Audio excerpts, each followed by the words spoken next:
গণ অভ্যুত্থানের মাধ্যমে গঠিত সরকার অবশ্যই জনগণের সরকার। তাই জনগণ অন্তর্বর্তীকালীন সরকারের প্রতি সহযোগিতা অব্যাহত রেখেছে, রাখবে।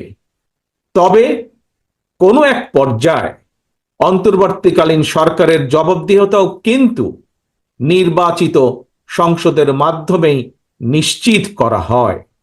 সুতরাং জনগণের রাজনৈতিক ক্ষমতায়নের মাধ্যমে একটি নির্বাচিত সংসদ এবং সরকার প্রতিষ্ঠায় অন্তর্বর্তীকালীন সরকারের সকল সংস্কার কার্যক্রমের প্রথম এবং প্রিয় দেশবাসী, ভাই ও বোনেরা, বর্তমান অন্তর্বর্তীকালীন সরকার হাজারো শহীদের রক্তের বিনিময়ে লক্ষ কোটি জনতা গণ অভ্যুত্থানের ফসল।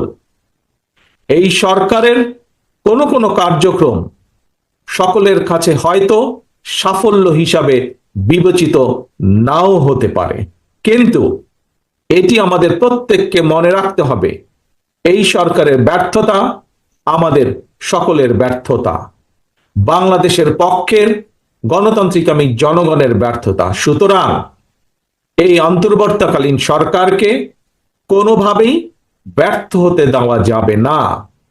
দেশে বিদেশে থেকে নানা রকমের উস্কানিতেও জনগণ অন্তর্বর্তীকালীন সরকারকে ব্যর্থ হতে দেবে না। তবে অন্তর্বর্তীকালীন সরকার যাতে নিজেরাই নিজেদের ব্যর্থতার কারণ না হয়ে দাঁড়ায়, সে ব্যাপারে তাদেরকেও সতর্ক থাকতে হবে।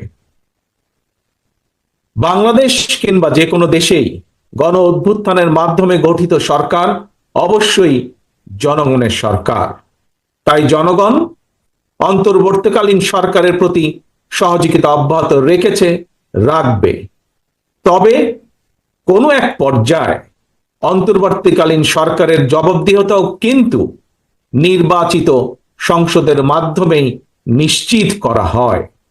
সুতরাং জনগণের রাজনৈতিক ক্ষমতায়নের মাধ্যমে একটি নির্বাচিত সংসদ এবং সরকার প্রতিষ্ঠায় অন্তর্বর্তীকালীন সরকারের সকল সংস্কার কার্যক্রমের প্রথম এবং প্রধান টার্গেট হওয়া জরুরি।